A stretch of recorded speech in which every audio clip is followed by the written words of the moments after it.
أعوذ بالله من الشيطان الرجيم بسم الله الرحمن الرحيم إنا أنزلناه في ليلة القدر وما أدراك ما ليلة القدر ليلة القدر خير من ألف شهر تنزل الملائكة والروح فيها بإذن ربهم من كل أمر سلام هي حتى مطلع الفجر صدق الله. اعوذ باللہ من الشیطان الرجیم بسم اللہ الرحمن الرحیم. اللہ اور بندے کے درمیان کچھ حجابات طاری ہوتے ہیں جو کہ 4 ہیں. پہلا حجاب جو ہے وہ دنیا ہے. اس سے ہی نکلنا بڑی مشکل ہے لوگوں کو. اس سے نکلیں گے تو پھر مخلوق کے حجاب میں پھنستا ہے. میری واہ واہ ہو ہر جگہ. اس سے نکلے گا تو شیطان جو ہے وہ پکڑ لے گا. اس کے بعد جو ہے نفس امارہ. اس سے اگر نکل گیا تو پھر ایسے ہی ہے جیسے خلا میں آ کے راکٹ.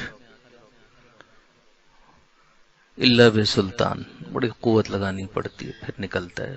اللہ نے قرآن میں صاف صاف بتایا. تو ان سے جو نکلنا ہے، نکلنے کے لیے سب سے بہترین اللہ رب العالمین نے جو بتایا ہے وہ رمضان الانوار. رجب میں انوارات شروع ہوتے ہیں، آسمان کے دروازے کھلنا شروع ہو جاتے ہیں.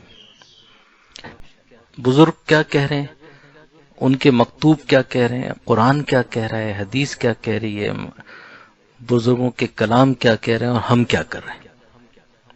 زمین و آسمان تضاد پایا جاتا ہے. یہ کیا ہے؟ حجاب. یہ پہلے ہی حجاب ہے. پہلے سے نکلیں گے تو پھر اگلے میں جا کے آپ ورنہ یہیں پھنس کے ختم ہو جائیں گے.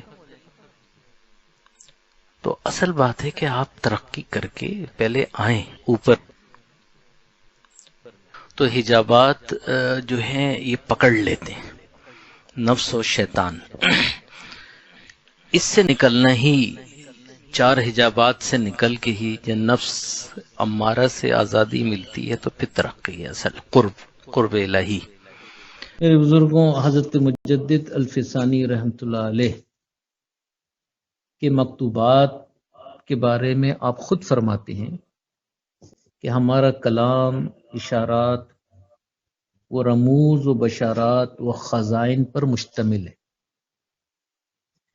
آپ فرماتے ہیں کہ وہ معارف جو اس فقیر پر بلا ارادہ و بے تکلف ظاہر ہو رہے ہیں، یعنی نزول کی صورت میں، انوارات و تجلیات کی صورت میں، آپ جبس کی حالت میں یہ تمام علوم آپ پہ علم لدنی کی صورت میں آپ پہ القاء ہو رہے ہوتے ہیں قلب میں. اگر بہت سے لوگ بھی جمع ہو کر ان کے اظہار میں کوشش کریں تو معلوم نہیں کہ ان کو یہ بات میسر ہو سکے. یعنی اس قدر علوم آپ پہ کھل رہے ہیں جو مکتوبات میں ہیں. اسی مکتوب میں چند صفات کے بعد فرماتے ہیں کہ فرزند اپنے بیٹے سے کہتے ہیں کہ یہ علوم و معارف جن کے متعلق کسی اہل اللہ نے نہ ہی صراحت سے گفتگو کی ہے اور نہ ہی اشارے سے، بڑے اعلیٰ معارف و اکمل علوم ہیں جو 1000 سال کے بعد ظہور میں آئے ہیں. مکتوبات امام ربانی مجدد الفسانی رحمۃ اللہ علیہ کی شان ہے کہ حضرت ڈاکٹر صاحب رحمۃ اللہ علیہ فرماتے تھے کہ قرآن و حدیث کے بعد اگر کوئی چیز ہماری اصلاح کر سکتی ہے تو مکتوبات امام ربانی. تو حضرت مجدد الفسانی رحمۃ اللہ علیہ کے جو مکتوب ہیں یہ سارے، یہ سب قرآن و حدیث کی تفسیر ہے.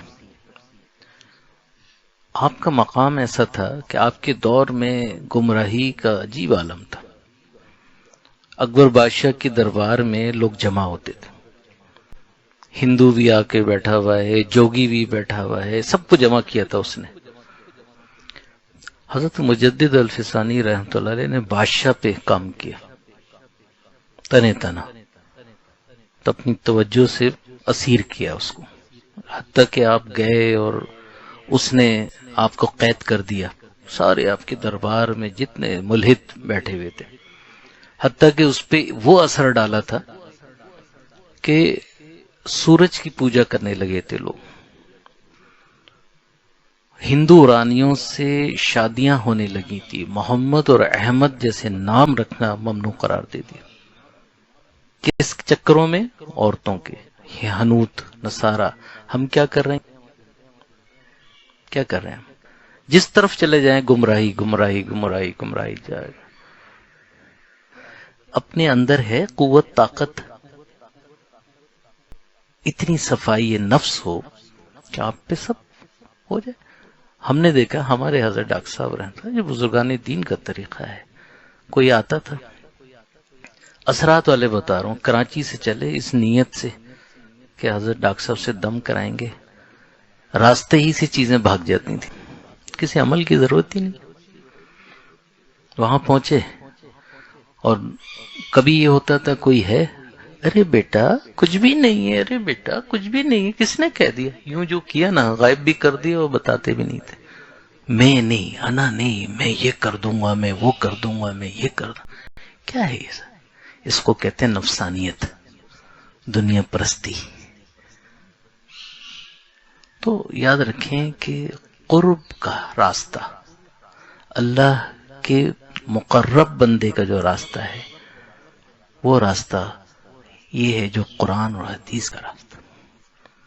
1400 سال سے لے کے آج تک جتنے بھی کابرین ہیں ان کی تعلیم کو لکھیں، جو مقربین رہے انہوں نے کیا تعلیم دی آپ اور ہمیں، ان پہ چلیں۔ حضرت مجدد علیہ رحمہ کا جو مقام ہے، آپ کی روحانیت، آپ کی توجہ 1000 سال تک دنیا پہ رہے۔ حضرت امام مہدی آپ کی نسبت پہ تشریف لانے والے ہیں، تو آپ خود دیکھیں کہ کتنی بڑی ہستی ہے یہ الفسانی۔ آپ کیا فرما رہے ہیں؟ رمضان المبارک کے مہینے کا بتا، ہم تیاریاں کرتے ہیں اس کی، یعنی رجب شروع ہوا، دروازے کھلنا شروع ہو گئے، اب یہ جو کھلیں گے کیا کیا کھلے گا؟ اللہ کی رحمت، اس کے انوار، اس کو جب لیں گے تو آپ اللہ کے قرب میں جائیں گے۔ یہ ہے بزرگی، یہ ہے تقوی، یہ ہے کمال۔ آپ کو بتاؤں، یہ جن چکروں میں دنیا پڑی ہوئی ہے نا، یہ پھونک پھانک کے چکروں میں، تو یہ مقرب جو بندے ہوتے ہیں ان کی صرف ایک خیال میں بھی اگر بات آ جائے تو چیز غائب ہو جاتی، اس کو چھوڑ کے ہم حجابات میں پھنسے ہوئے۔ اب چونکہ رجب ہے، رجب کے بعد شعبان، شعبان کے بعد رمضان، تو اس میں انوار کھلتے کھلتے کھلتے پورے کامل طور پہ رمضان میں کھلیں گے۔ تو ہمیں ان مکتوب سے ہمیں یہ دیکھنا ہے کہ رمضان ہے کیا۔ تو جب ہمیں پتہ چلے گا، اور جو ترقی چاہتے ہیں، جو روحانیت میں آگے بڑھنا چاہتے ہیں، تو ان کے لیے یہ مکتوب ہے۔ تو پڑھتے جائیں گے، پھر اس کو میں بتاتا ہوں، بہت وضاحت طلب چیزیں اس میں۔ مکتوب نمبر 4، بڑی قدر و شان والے ماہ مبارک ماہ رمضان کی فضیلتوں کے بیان میں اور حقیقت محمدی علیہ وعلی آلہ الصلاۃ والسلام کے بیان میں یہ عریضہ بھی اپنے پیر و مرشد بزرگوار کی خدمت میں لکھا ہے۔ عریضہ جناب کا کم ترین خادم گزارش کرتا ہے کہ مدت سے حضور کا کوئی گرامی نامہ صادر نہیں ہوا، جس کی وجہ سے اس بلند بارگاہ کے خادموں کی کوئی اطلاع موصول نہیں ہوئی۔ ہر وقت انتظار ہے۔ ماہ مبارک رمضان شریف آنا مبارک ہو۔ اس مبارک مہینے کو قرآن مجید کے ساتھ، جو کہ تمام ذاتی و شیونی کمالات کا جامع ہے اور اس دائرہ اصل میں داخل ہے جس میں کسی ذلیت و فرعیت کو دخل نہیں، اور قابلیتی اولا یعنی حقیقت محمدیہ صلی اللہ علیہ وسلم اس کا ذل ہے، جس کو کامل مناسبت حاصل ہے، اور اسی مناسبت کی وجہ سے قرآن مجید کا نزول اسی ماہ مبارک میں واقع ہوا۔ آپ بتاتے ہیں کہ رمضان المبارک جو ہے ذاتی و شیونی کمالات، ذاتی کیا ہے؟ اللہ کی ذاتی تجلی، ٹھیک ہے نا، اللہ کی ایک ذاتی تجلی ہے، اللہ پاک کی ایک صفاتی ہے، انٹینسٹی جب کم ہوتی ہے تو انبیاء علیہ السلام کے ذریعے ہے صفاتی، آپ صلی اللہ علیہ وسلم کے ذریعے ذاتی، پھر اس کے نیچے اولیاء کرام کو ذلی۔ تو فرما رہے ہیں کہ رمضان المبارک ذاتی و شیونی، اور شیونی کیا ہے یہ بھی سمجھ لیں، فیض جو ہمیں ملتا ہے اللہ کی طرف سے۔ ہم نے ایک چیز پڑھی تھی اس میں مبدأ تعین، اس کو نکالیے تاکہ ساتھ ساتھ اس چیز کو سمجھ لیں۔ ہاں یہ میں نے پڑھایا تھا، بتا دیا تھا، لیکن اس کو دوبارہ پڑھیں گے تو وہ دو لفظ اور رمضان سمجھ میں آئے گا۔ اس کو پڑھیں۔ مبادئ تعینات و حقیقت ظلال۔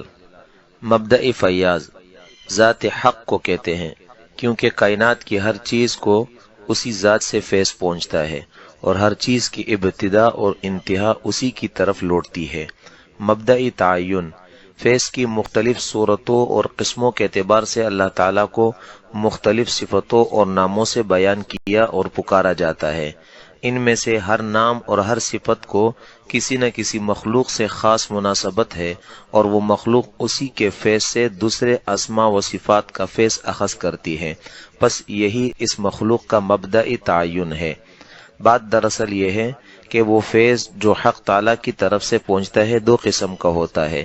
ایک قسم تو وہ ہے جو ایجاد، بقا، تخلیق، ترزیق، احیاء، اماتت وغیرہ سے تعلق رکھتی ہے، اور یعنی یہ سمجھ لیں کہ جو دنیا کا نظام چل رہا ہے تو ایک فکس نظام ہے، فکس نظام کے اندر یہ جتنی باتیں فرمائی، حیات، ممات، رزق کی فراوانی، یہ اللہ کے اسما ہیں جو ہم پڑھتے ہیں، رزاق، کریم، رحیم، قہار، ممات، حیات، یہ شعبے ہیں اللہ کے، کائنات میں کام کر رہے ہیں سارے، ٹھیک ہے۔ اس سے جو چیز ہیں، جیسے ہم نے ایمان مجمل پڑھا، آمنت باللہ، میں ذات پر ایمان لایا، کما ہوا بے اسمائی، تو اسماء الہی یہ اندر ہیں، کائنات کے اندر ہیں اسما، وہ صفات ہی، صفات اس کی، اسی اسما کی صفات۔ رزق، رزاق کی صفت کیا ہوئی؟ رزق دینا۔ حیات کی صفت کیا ہوئی؟ زندگی دینا۔ ممات کی صفت کیا ہوئی؟ موت دینا۔ تو یہ ایک نظام ہے جو چل رہا ہے۔ ایک تو یہ سسٹم ہے جو فکس ہے، ہر آدمی کو اس سے مل رہا ہے۔ دوسرا جو نظام ہے وہ کیا ہے؟ افوبت۔ اور دوسری قسم وہ ہے جو ایمان اور معرفت اور مراتب ولایت و نبوت کے تمام کمالات سے متعلق ہے۔ پہلی قسم کا فیض سب کو صفات کے ذریعے سے آتا ہے، اور دوسری قسم کا فیض بعض کو صفات کے ذریعے اور بعض کو شیونات کے واسطے سے آتا ہے۔ ٹھیک ہے۔ دوسری قسم کیا ہے؟ ایمان۔ ایمان کیا ہے؟ ایمان کی ایک صورت ہے، ایک حقیقت۔ پچھلی دفعہ میں نے بتایا تھا کہ صورت کیا ہے، آپ نے زبان سے کہا لا الہ الا اللہ محمد رسول اللہ، ٹھیک ہے، آپ صاحب ایمان ہو گئے، اب ہم شک نہیں کر سکتے، ہمیں تو دل کا نہیں پتا۔ لیکن حقیقت ایمان کیا ہے، جس کو حضرت مجدد علیہ رحمہ نے لکھا ہے کہ قلب اور روح سے جب آپ پڑھیں گے تو اسی وقت قلب کے اندر روشن ہو جائے گا۔ کیا چیز؟ اللہ کی طرف سے ایک نور آئے گا ایمان کا، اور وہ آپ کے قلب میں روشن ہو جائے گا، جیسے کہ سورہ حجرات میں فرمایا حبب الیکم الایمان، ہم نے ایمان آپ کے لیے پسند کیا، وزینہ فی قلوبکم، اب یہ جگہ بھی بتا دی کہ یہ نور دل کے اندر ہوتا ہے۔ تو حقیقی ایمان یہ ہے۔ تو جو دوسرا سسٹم ہے اللہ رب العالمین کا، جو فرمایا کہ بعضوں کو صفات کے ذریعے، یعنی جتنی دنیا میں مسلمان ہیں اس صفات کے ذریعے ایمانیات ان کو القا ہو رہی ہے، اور بعضوں کو شیونات۔ شیونات کیا ہے؟ نبی کریم صلی اللہ علیہ وآلہ وسلم کے تحت اسپیشل راستہ ہے کہ جس کو چاہے نواز دیں۔ حضرت ابوبکر صدیق کو نوازا تو صدیق بن گئے، عمر فاروق کو نوازا تو فاروق ہو گئے، تلوار پھینکی اسی وقت کلمہ پڑا اور آپ کے لیے فرمایا میرے بعد کوئی نبی ہوتے تو عمر ہوتے۔ سیکنڈوں میں آپ کو وہاں پہنچا دیا. تو شیونات کا جو فیض ہے رمضان المبارک میں کھلتا ہے. رمضان کو سوچیں کہ رمضان ہے کیا، کہ صفات سے تو پورے 11 مہینے مل رہا ہے آپ کو. شیونات اب دوبارہ ہم اس کو پڑھیں گے مکتوب 4 کو، کہ جو شیونات کا لفظ سمجھ لیں پہلے. اس مبارک مہینے کو قرآن مجید کے ساتھ جو کہ ذاتی و شیونی کمالات کا جامع ہے اور اس دائرہ اصل میں داخل ہے. دیکھیں رمضان المبارک ذاتی و شیونی کمالات کا جامع ہے. مطلب یہ ہے کہ رمضان المبارک میں یہ ذات کی تجلی قرآن کے ذریعے، اب اس کو سمجھیے گا، ذات کی تجلی قرآن کے ذریعے اس شخص کے اوپر نزول کرتی ہے جو قرآن پڑھتا ہے. کیوں کہ قرآن اللہ کی ذات کا کلام ہے. تو جب قرآن پڑھا جاتا ہے، آپ پاکستان سے لے کے حرم تک دیکھ لیجئے، پوری دنیا میں رمضان المبارک میں تراویح قیام اللیل، تراویح قیام اللہ والوں کا ہے. عاملین کیا کرتے ہیں؟ الٹے سیدھے چلے کاٹ رہے ہیں. اللہ کے رسول نے بتایا کیا؟ اللہ کے رسول نے یہ چلہ بتایا ہے، یہ ہے ہمارا چلہ، رمضان المبارک چلہ ہے ہمارا. کیا چلہ ہے؟ کہ وہ جب کھلیں گی انوارات، تجلیات، اس کے لیے اپنے باطن کو اب تیار کریں کہ اس انوار کو اپنے حواس کے ذریعے روح کے اپنے اندر جبس کر لیں. کیا چیز کھلے گی؟ ذاتی و شیونی کمالات کا معنی ہے تجلیات. اس سے پھر آپ کو چیزیں عطا ہوں گی. جب یہ چیزیں حاضر ہو جائیں گی، آپ کے اندر داخل ہو جائیں گی، تو بڑی بڑی چیزیں ہیں، وہ پڑھیں گے آگے جا کے کہ روح کی صلاحیتیں، چیزیں. پہلے یہ بنیاد ہم پڑھ لیں کہ کیا کیا چیزیں آپ کو عطا ہو سکتی ہیں. علم لدنی کا خزانہ اسی میں ہے. دیکھیں نا، ایک تجلی ہے، ہم اپنی عقیدوں کی کتابوں میں پڑھتے ہیں کہ صفات ثبوتیہ کسے کہتے ہیں؟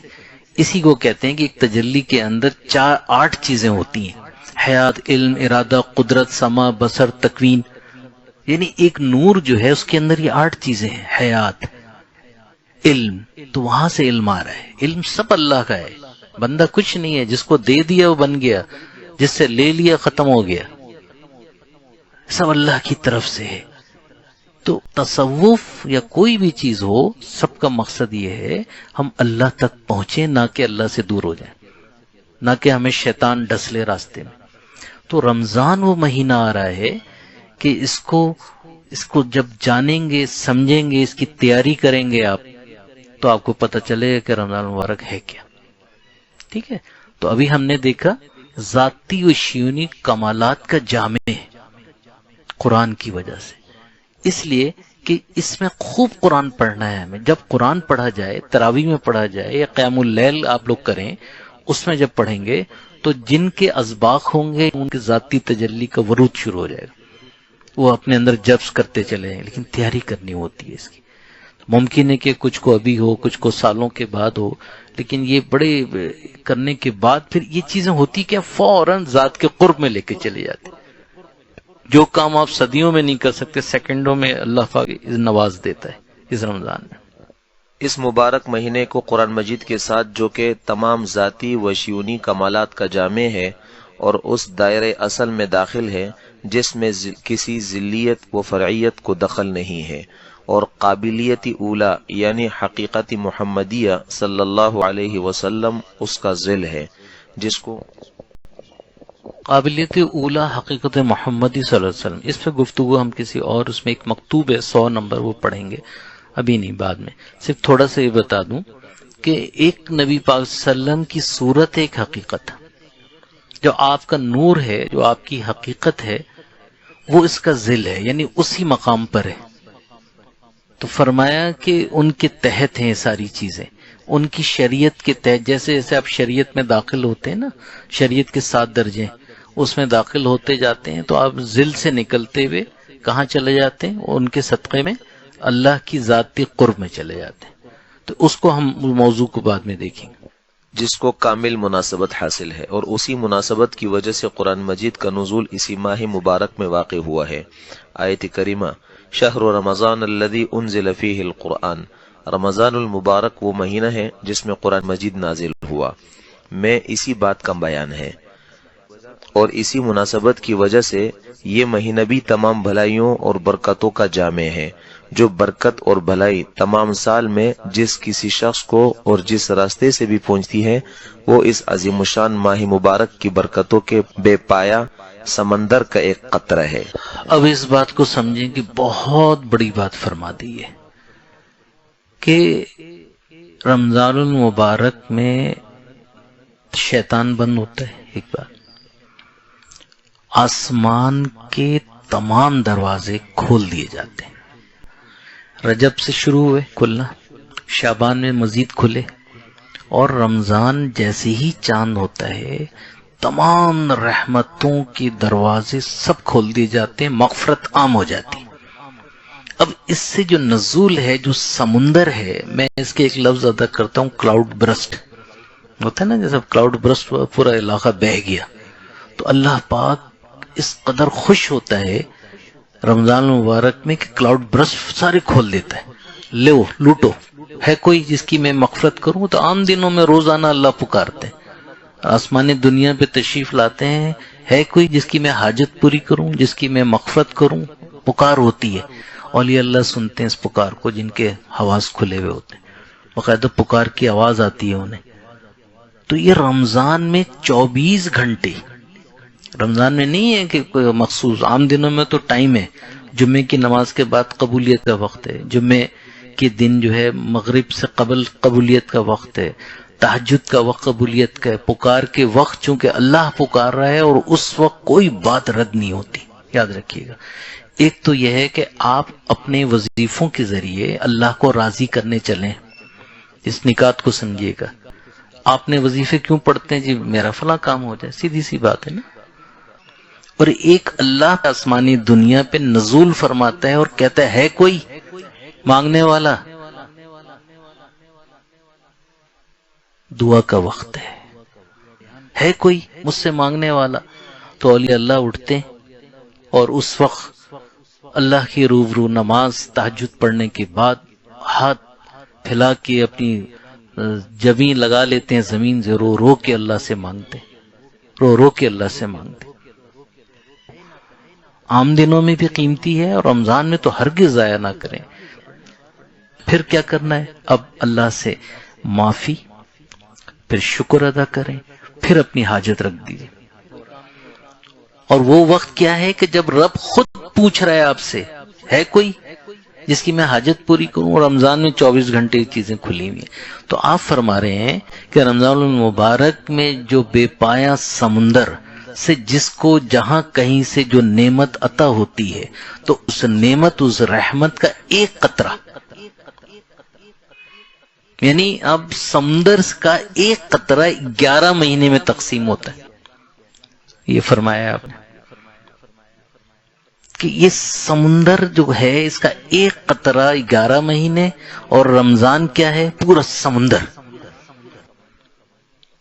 5-7 روزہ تراویح پڑی، اس کے بعد ایک ہی تو مہینہ کمانے کا، اور حقیقت میں ایک ہی مہینہ کمانے کا، یہ مہینہ ہے ہی کمانے کا، اللہ سے کمانے کا ایک ہی مہینہ ہے۔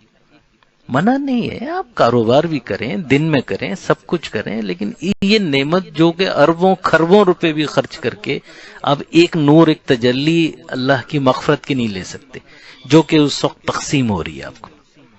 تو یہ بہت بڑا نکات ابھی اس وقت فرمایا کہ بے پایا سمندر، مطلب کوئی لمٹ نہیں ہے اس سمندر کی۔ کیوں لمٹ نہیں ہے؟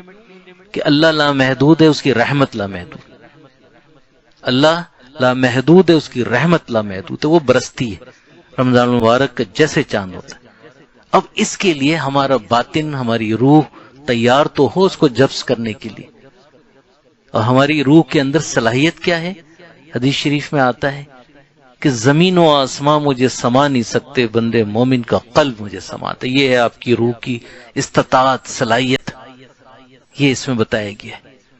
تو جب اس کو کھولیں گے، صاف کریں گے، غلاظت کو دور کریں گے، تو یہ چیزیں آئیں گی، ورنہ گندگی، غلاظت کیا ہے؟ گندگی، غلاظت زن زر زمین، یا تو زمین کی محبت ہے، یا پیسوں کی محبت ہے یا عورت کی محبت ہے. یہی 3 چیزوں کے غموں میں ہم نے دین کو بھی اسی چکروں میں ڈال دیا. دین کا کیا تعلق ہے؟ ہمارے ایک بزرگ بڑی پیاری مثال دیتے تھے.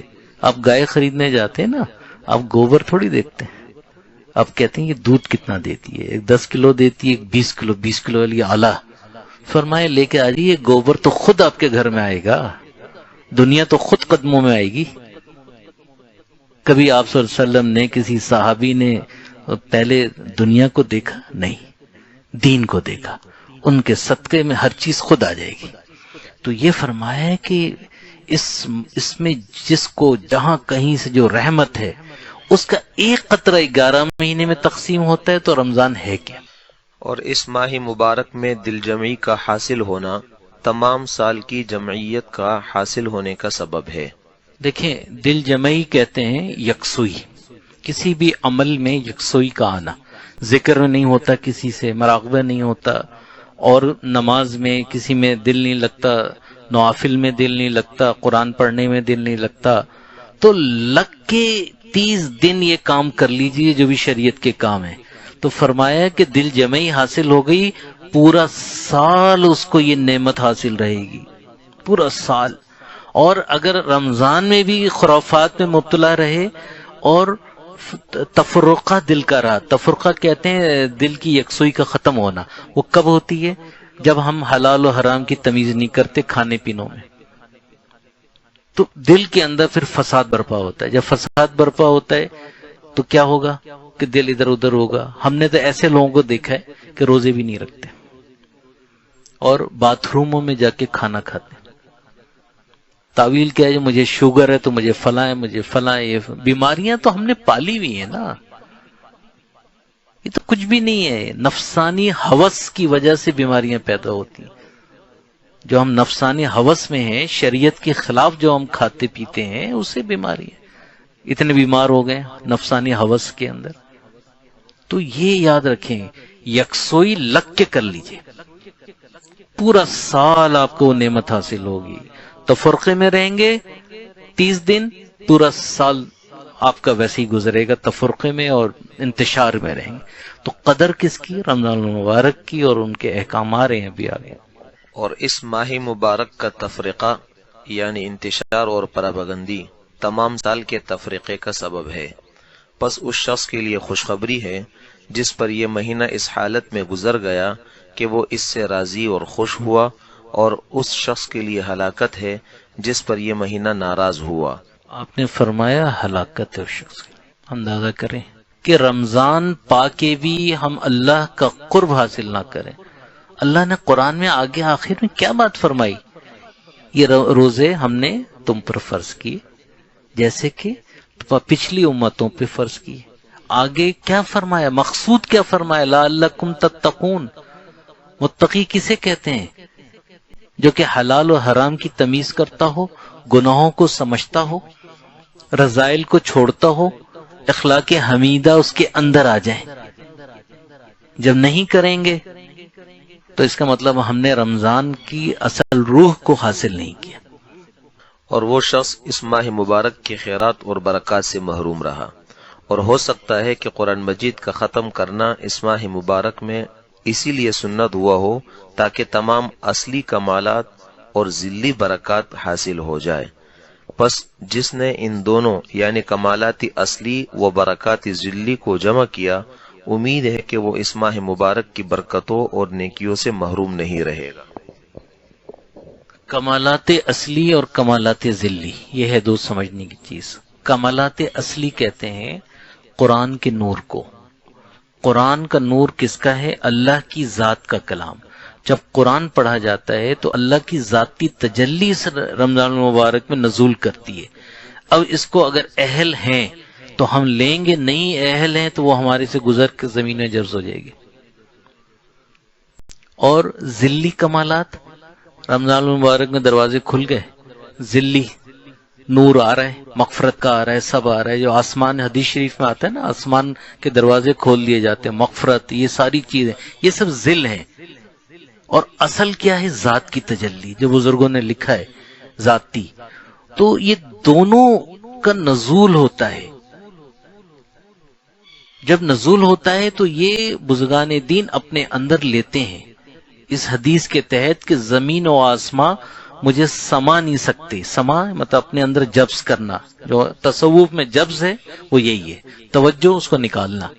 ٹھیک ہے، سما نہیں سکتے جو بندے مومن کا قلب مجھے سماتا ہے. یعنی ہارڈ ڈسک جو ہے آپ کی، اس کی لمٹ بتائی گئی ہے کہ پورے زمین و آسمان اس دل کے اندر آ جائیں، اتنی قوت و طاقت ہوتی ہے. قیوم زماں جو ہوتا ہے وہ ایسے ہی ہوتا ہے، پوری دنیا کو کنٹرول کرتا ہے اپنی روحانیت سے. تو یہ اس بات کی طرف اشارہ ہے کہ دونوں تجلیات کو اپنے اندر جبز کرنا ہے. جو برکتیں اس ماہ مبارک کے دنوں سے وابستہ ہے وہ اور ہے، اور جو برکتیں اس ماہ مبارک کی راتوں سے تعلق رکھتی ہے وہ اور ہے. دیکھیں، دن میں ہم کیا کرتے ہیں؟ دن میں بھوکے رہتے ہیں. بھوکے کیوں رہتے ہیں؟ ایک تو ہم رہ رہے ہیں، ٹھیک ہے، وہ تو ہے ہی. معرفت کیا ہے کہ اس کو سمجھنا کہ ہم بھوکے کیوں ہیں. بھوکے اس لیے ہیں کہ جسمانی صحت بھی حاصل ہو. ٹھیک ہے، جب نہیں کھائیں گے آپ تو کیا ہوگا کہ جتنی بیماریاں صرف کھانے سے، بھوک سے کوئی بیماری نہیں ہوتی. بھی سن لیں آج میری بات. بیماریاں، جتنے لوگ بیمار ہوتے ہیں، شوگر ہو جائے، بلڈ پریشر ہو جائے، کولیسٹرول ہو جائے، دیگر امراض ہیں، یہ سب کھانے کی بیماری ہیں. حکمہ نے لکھا ہے. امیروں کے یہاں دیکھیں کتنی بیماریاں ہوتی ہیں، خوب کھاتے ہیں، لیکن غربا میں کم ہوتی ہیں. تو جو دن کے وقت ہم جب بھوکے رہتے ہیں تو بھوک لگنے کی وجہ سے ہماری چربی پگھلتی ہے جسم کی. یہ چربی زیادہ کھانے کی وجہ سے یا سستی اور کاہلی کی وجہ سے جو روح کے حواس ہیں ان کے اوپر آ جاتی ہے. جیسے کلی ہوتی ہے نا، کلی بند ہوتی ہے، تو اسی طرح اس چربی سے یہ بند ہو جاتی ہے. جیسے ہی آپ نے روزہ رکھا، اب آپ نے کھانا نہیں کھایا، بھوک لگی، تو جو اندر کی چربی ہے وہ توانائی فراہم کرتی ہے، پگھلتی ہے. آپ نے کہا رمضان میں وزن کم ہوتا ہے جو صحیح روزے رکھتے ہیں، ان کی چربی پگھلتی ہے، جو حصیں ہوتی ہیں کھل جاتی ہیں. حواس ایسے کھلتے ہیں جیسے گلاب کے پھول کھل کے ایسا ہو گیا، پتیاں پھیل گئی پنکھڑیوں کی طرح. اب یہ جب رات کی جو برکات ہے، جیسے ہی آپ تراویح میں جاتے ہیں تو حصیں کھلی ہوئی ہوتی ہیں. جب نزول ہوتا ہے تو ان حصوں کے ذریعے آپ کی روح میں داخل ہو جاتی ہیں. زمین و آسماں مجھے سما نہیں سکتے، بندے مومن کا قلب مجھے سماتا ہے. سمانے کا ذریعہ تو حص ہے، حص کے ذریعے قلب میں چلی جاتی ہے. تو دن کی برکات کیا ہوئی کہ حصے کا کھلنا، جسمانی صحت بھی مل گئی، حصے بھی کھل گئیں. رات کی برکات اور ہیں آپ لکھتے ہیں، اور دن کی اور ہیں.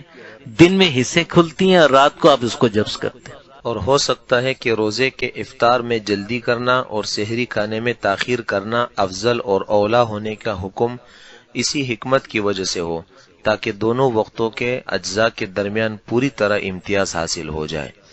قابلیت اولا، جس کا اوپر ذکر ہو چکا ہے اور جس کو حقیقت محمدی بھی کہتے ہیں، اس کے مظہر یعنی حضرت محمد صلی اللہ علیہ وسلم پر صلوات و تسلیمات ہوں. اس سے مراد ذات کی قابلیت تمام صفات کے ساتھ متصف ہونے کی وجہ سے نہیں ہے، جیسے کہ بعض صوفیاء کرام نے یہ حکم بیان کیے ہے، بلکہ ذات عز شانہ کی قابلیت اس علم کے اعتبار سے ہے جو کہ ان تمام ذاتی و شیونی کمالات سے تعلق رکھتا ہے جو قرآن مجید کی حقیقت کا حاصل ہے، اور قابلیت اتصاف جو کہ خانہ صفات کے مناسب ہے اور اللہ تعالیٰ کی ذات اور صفات کے درمیان برزخ ہے، وہ دوسرے انبیاء علی نبینا و علیہم الصلوات و تسلیمات و تحیات کے حقائق ہے. یہی قابلیت ان اعتبارات کے لحاظ سے جو اس میں مندرج یعنی شامل ہے بہت سے حقائق بن گئی ہے. وہ قابلیت جس کو حقیقت محمدی علیہ الصلاۃ والتحیہ کہتے ہیں، اگرچہ ذلیت رکھتی ہے، ذل امیز ہے، لیکن صفات کا رنگ اس کے ساتھ ملا ہوا نہیں ہے اور پردہ و واسطہ درمیان میں حائل نہیں ہے. اور محمدی المشرب جماعت کے حقائق خاص اس علم کے اعتبار سے جو بعض ان کمالات کے ساتھ تعلق رکھتا ہے اللہ تعالیٰ کی ذات کی قابلیتیں ہیں، اور وہ قابلیت محمدیہ اللہ تعالیٰ کی ذات پاک اور ان متعدد قابلیتوں کے درمیان برزخ ہے، اور ان بعض صوفیہ کرام کا یہ حکم لگانا کہ حقیقت محمدی ذات کی قابلیت ہے جو کہ تمام صفات کے ساتھ متصف ہے، اس وجہ سے ہے کہ خانہ صفات میں قابلیت محمدیہ کی قدم گاہیں اور بس، اور خانہ صفات کی عروج کی انتہا اس قابلیت تک ہے۔ اسی لیے ضروری طور پر اس قابلیت کو سرور عالم صلی اللہ علیہ وسلم کی طرف منسوب کیا گیا ہے، اور چونکہ یہ قابلیت اتصاب ہرگز دور نہیں ہوتی، اسی وجہ سے ان بعض صوفیہ کرام نے بھی یہ حکم لگایا ہے۔ یہ سارا حقیقت محمدی صلی اللہ علیہ وسلم کے اسرار ہیں، ابھی ہم اس پہ گفتگو نہیں کریں گے، نکل جائیں گے، بس یہ سمجھ لیں اس کی مختصر سی کہ ذات اور کائنات اور ہمارے درمیان نور محمد صلی اللہ علیہ وسلم جو ہے اس کو کہتے ہیں برزخ الکبریٰ، یعنی جو کچھ بھی ذات سے آپ صلی اللہ علیہ وسلم کو ملا اور آپ صلی اللہ علیہ وسلم سے تقسیم ہوتا ہوا آ رہا ہے، تو بیچ میں نور کس کا ہے؟ برزخ الکبریٰ آپ صلی اللہ علیہ وسلم کا۔ یہ وہ گفتگو چل رہی تھی کہ بعض صوفیہ نے کچھ محسوس کیے، بعض نے کچھ حکم لگایا، تو اس کو ہم ایک مکتوب 100 جب پڑھیں گے تو اس وقت اس میں سمجھیں گے۔ ورنہ قابلیت محمدیہ علی مظہرہا الصلاۃ والتسلیمات، اس کے مظہر پر صلاۃ و سلام ہو جو کہ ذات باری جل شانہ میں مجرد اعتبار ہے، جس کا نظر سے دور ہونا ممکن بلکہ واقع ہے، اور قابلیت اتصاف بھی اگرچہ اعتبار ہی ہے لیکن برزخ ہونے کی وجہ سے اس نے ان صفات کا رنگ اختیار کر لیا ہے جو وجود زائد کے ساتھ خارج میں موجود ہے، اور اس کا دور ہونا ممکن نہیں ہے، اس لیے اس حائل کے لیے ہمیشہ موجود ہونے کا حکم کرتے ہیں۔ اس قسم کے علوم جو اصالت اور ذلیت کی جامعیت سے پیدا ہوتے ہیں بہت وارد ہوتے ہیں، ان میں سے اکثر کاغذ کے پرچوں پر لکھے جاتے ہیں۔ مقامی قطبیت مقامی ذلیت کے علوم کے دقائق کے پیدا ہونے کا مقام ہے۔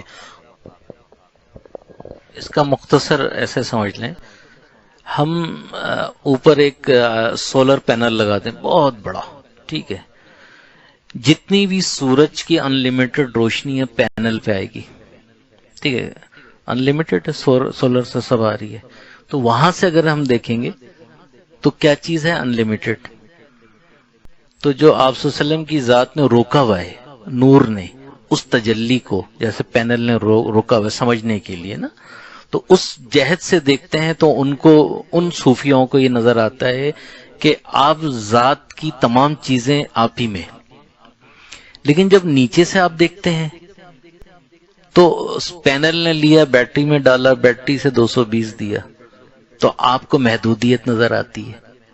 تو یہ وہ بات فرما رہے ہیں، تو ابھی اس پہ گفتگو کر کے یہ نکل گئے، اور صوفیہ کے اختلاف کو انہوں نے بیان کیا، لیکن ہم اس کو یہاں نہیں، مختصر میں نے بتایا کہ اس جہت سے دیکھیں گے تو ان لمیٹڈ ہے، ٹھیک ہے، اور نور وہ کس کا ہے بیچ میں جس نے روکا ہے؟ جو پینل ہم بات کر رہے ہیں وہ ہے برزخ الکبریٰ کا، ٹھیک ہے۔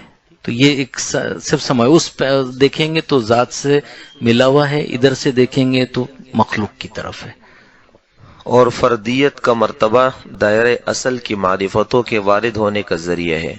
ان دو دولتوں یعنی مقامی قطبیت اور مرتبہ فردیت کے جمع ہونے کا بغیر ذل اور اصل کے درمیان تمیز کرنا حاصل نہیں ہوتا، اس لیے بعض مشائخ قابلیت اولیٰ کو، جسے تعین اول کہتے ہیں، ذات پر زائد نہیں جانتے، اور اس قابلیت کے شہود یعنی مشاہد میں آنے کو تجلی ذاتی خیال کرتے ہیں، اور حق وہی ہے جو میں نے تحقیق کیا ہے، اور حقیقت امر وہی ہے جس کو میں نے واضح طور پر بیان کیا ہے، اور اللہ سبحانہ و تعالی ہی حق کو ظاہر فرماتا ہے، وہی سیدھے راستے کی طرف ہدایت بخشتا ہے۔ بزرگان دین کے مشاہدات ہوتے ہیں نا، اور علم لدنی کے تحت چیزیں ہوتی ہیں، تو آپ کہ جتنا بھی علم ہے عین شریعت ہے، کبھی بھی کسی نے آپ کے جو معارف ہیں اس پہ اعتراض نہیں کیا، ہر طبقے نے، ہر بزرگ نے، آج 400 سال کے باوجود بڑے بڑے کابرین محدثین جتنے بھی گزرے ہیں سب آپ ہی کے خاندان اور آپ ہی سے فیض یافتہ ہیں۔ تو یہ جو آپ نے چیزیں دیکھی، مشاہدہ کی، آپ نے سب بیان کی اس کے اندر، ٹھیک ہے۔ جاننا چاہیے کہ رمضان المبارک کا مہینہ بہت بزرگی والا مہینہ ہے، نفلی عبادات، نماز، ذکر اور صدقہ وغیرہ جو اس مہینے میں ادا کی جائے وہ دوسرے دنوں کے فرض ادا کرنے کے برابر ہے، اور اس مہینے میں کسی فرض عبادت کا ادا کرنا دوسرے مہینوں کے 70 فرضوں کے ادا کرنے کے برابر ہے۔ یہ ایک فضیلت ہے۔ ایک فضیلت یہ ہے کہ اگر کوئی شخص اس مبارک مہینے میں کسی روزے دار کا روزہ افطار کرائے تو اس کو بخش دیتے ہیں اور اس کی گردن کو دوزخ کی آگ سے آزاد کر دیتے ہیں، اور اس افطار کرانے والے کو اس روزہ دار کے اجر کے برابر اجر عطا فرماتے ہیں، بغیر اس کے کہ اس روزہ دار کے اجر میں کچھ کم کریں۔ اور اسی طرح اگر کوئی شخص اپنے غلاموں سے خدمت لینے میں کمی کرے تو اللہ تعالیٰ اس کو بخش دیتا ہے اور اس کو دوزخ کی آگ سے آزاد فرما دیتا ہے۔ رمضان المبارک کے مہینے میں حضرت صلی اللہ علیہ وسلم قیدیوں کو آزاد فرما دیا کرتے تھے، اور جو شخص آپ صلی اللہ علیہ وسلم سے جو کچھ مانگتا آپ اس کو عطا فرما دیتے تھے۔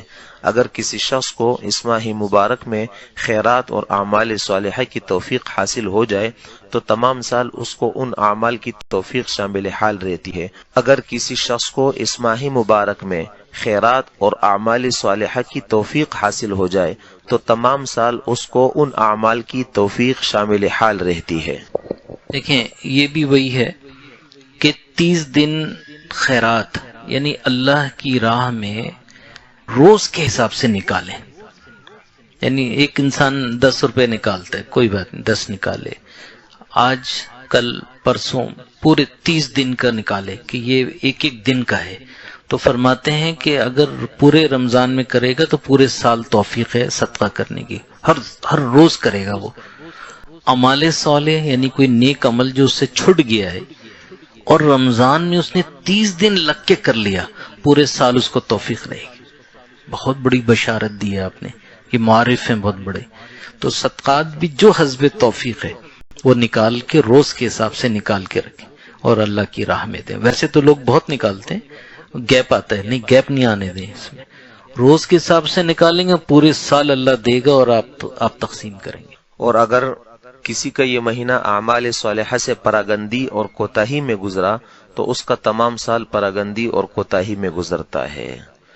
لہٰذا جہاں تک ہو سکے اس مہینے میں اعمال صالحہ پر جمعیت اور پابندی میں کوشش کرنی چاہیے، اور اس مہینے کو غنیمت جاننا چاہیے۔ اور اس ماہ مبارک کی ہر رات میں کئی ہزار دوزخ کے مستحق آدمیوں کو آزادی ملتی ہے، اور اس مہینے میں بہشت کے دروازے کھول دیے جاتے ہیں اور دوزخ کے دروازے بند کر دیے جاتے ہیں، اور شیطانوں کو زنجیروں میں جکڑ دیا جاتا ہے اور رحمت کے دروازے کھول دیتے ہیں۔ اور افطار میں جلدی کرنا اور سحری کھانے میں تاخیر کرنا سنت ہے، اور اس بارے میں حضرت صلی اللہ علیہ وسلم مبالغہ یعنی بہت تاکید فرماتے تھے، اور شاید سحری کھانے میں تاخیر اور افطار میں جلدی کرنے میں اپنی عاجز اور محتاج ہونے کا اظہار ہے، جو کہ بندگی کے مقام کے مناسب ہے۔ اور کھجور یا چوہارے سے افطار کرنا سنت ہے۔ حضرت صلی اللہ علیہ وسلم افطار کے وقت یہ دعا پڑھا کرتے تھے: ذهب الظمأ وابتلت العروق وثبت الاجر ان شاء اللہ تعالی، یعنی پیاس دور ہو گئی اور رگیں تر ہو گئی اور اجر ثابت ہو گیا انشاءاللہ تعالی۔ اس ماہ مبارک میں نماز تراویح کا ادا کرنا اور اس نماز تراویح میں قرآن مجید کا ختم کرنا سنتی مؤکد ہے، اور اس سے بہت سے فوائد حاصل ہوتے ہیں۔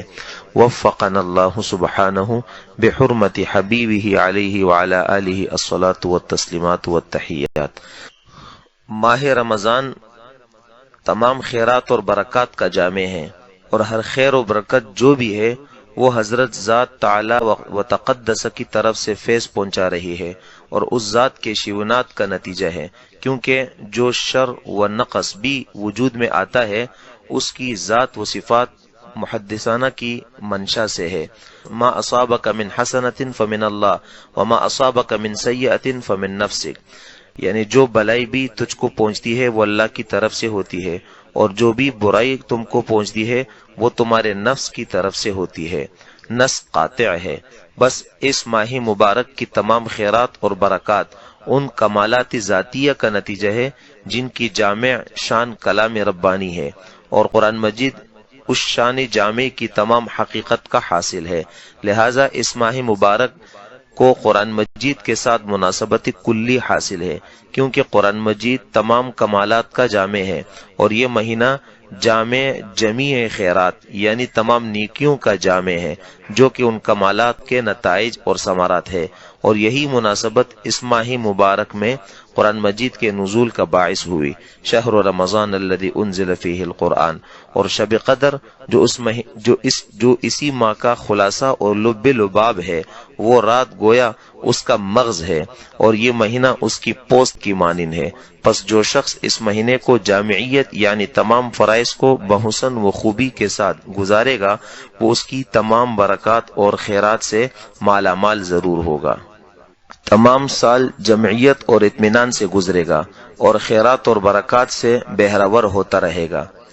اللہ تعالی ہم سب کو توفیق نصیب فرمائے۔ حضرت رسالت خاتمیت علیہ الصلاۃ والسلام نے فرمایا، اذا افطر احدکم فلیفطر علی تمر فانہ برکۃ، جب تم میں سے کوئی شخص روزہ افطار کرے تو اس کو کھجور سے افطار کرنا چاہیے، کیونکہ اس میں برکت ہے۔ حضرت صلی اللہ علیہ وسلم کھجور سے روزہ افطار کرتے تھے، اور کھجور میں برکت کی وجہ یہ ہے کہ اس کا درخت نخلہ کہلاتا ہے، جو اپنی جامعیت اور صفت عدلیت کے لحاظ سے انسان کی طرح مخلوق ہے۔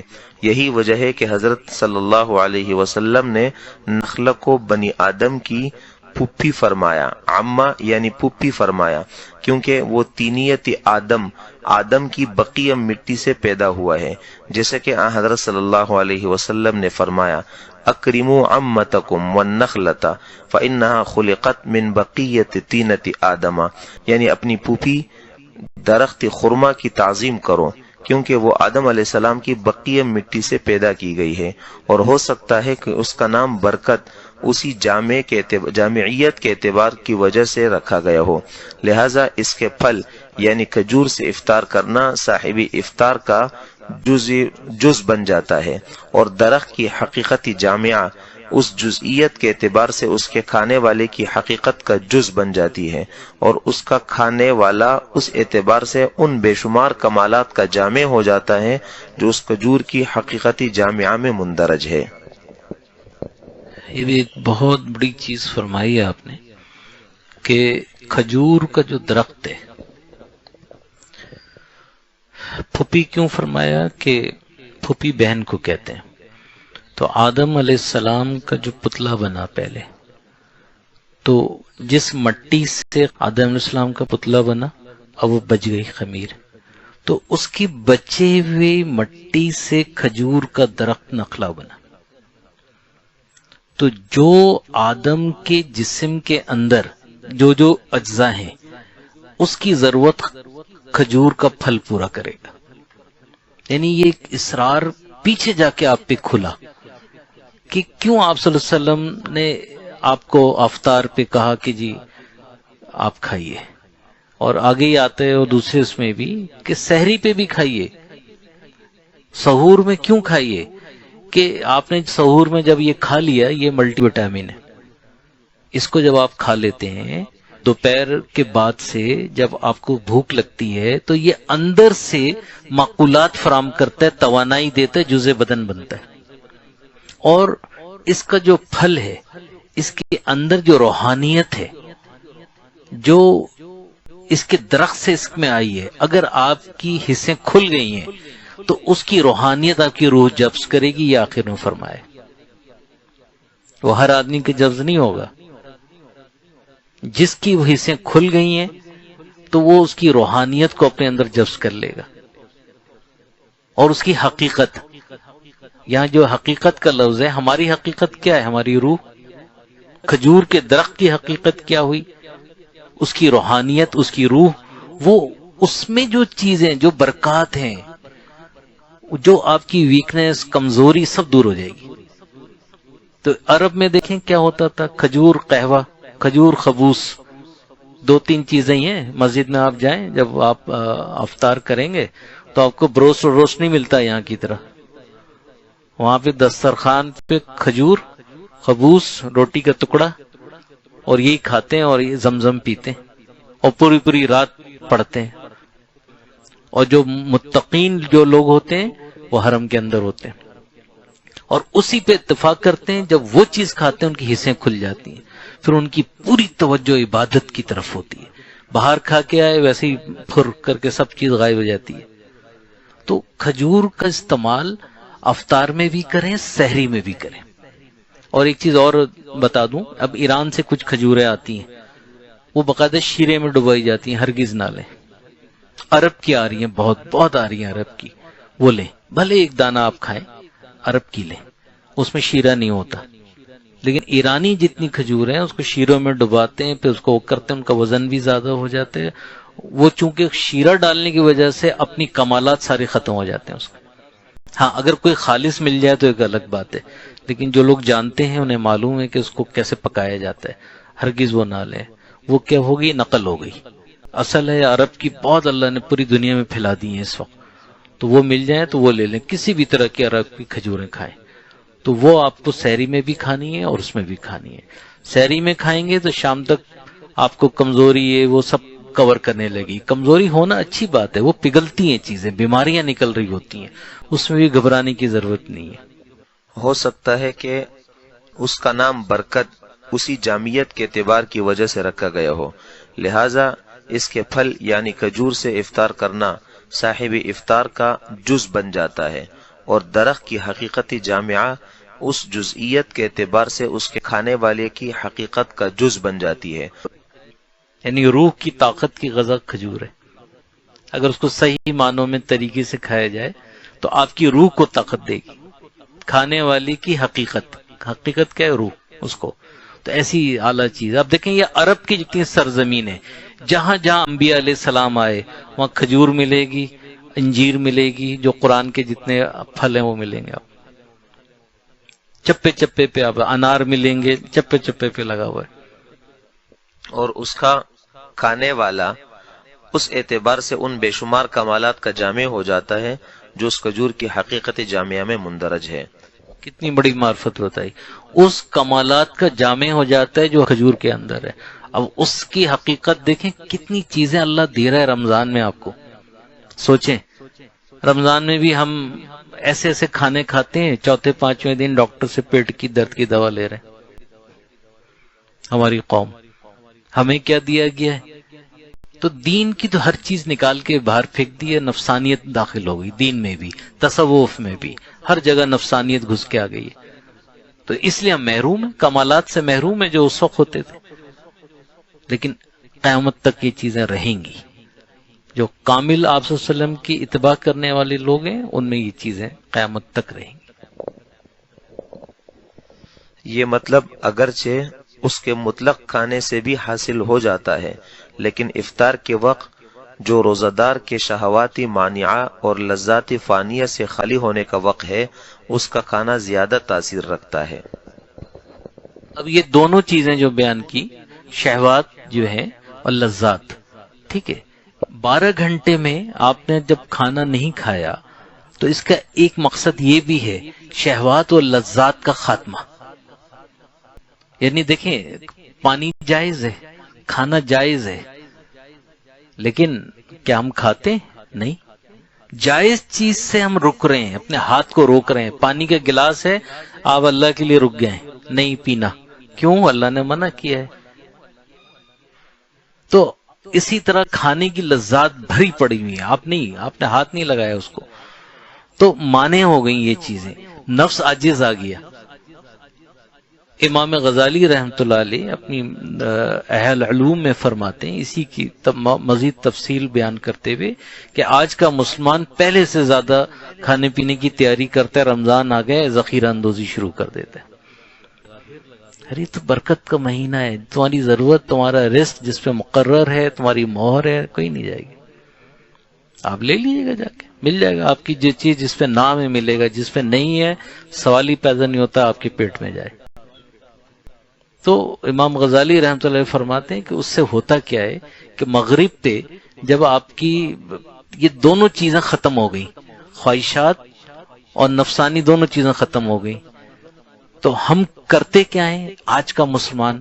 دسترخوان پہ عام دنوں میں کتنا سوال، 2 سالن ہوتا ہے یا ایک ہوتا ہے؟ ایک ہی ہوتا ہے عموماً گھروں میں، بھئی یا چاول کھائیں گے یا گوشت یا روٹی کھائیں گے۔ رمضانوں میں کتنا ہوتا ہے؟ 15 سے 20 قسم۔ حضرت امام غزالی رحمۃ اللہ نے اہل علوم میں لکھا ہے کہ شام تک تو آپ نے اس کو مار مار کے، نفس کو کوٹ کوٹ کے اس کو بے حال کر دیا، اس کے بعد اس کا کھاؤ۔ 30 دن تو اس کو کوٹنا ہے، اس کی پٹائی کرنی ہے، اور شام ہوتے ہی اس کو اتنا کھلایا، فرمایا کہ پہلے سے زیادہ اس کی خواہشات اٹھ کر آتی۔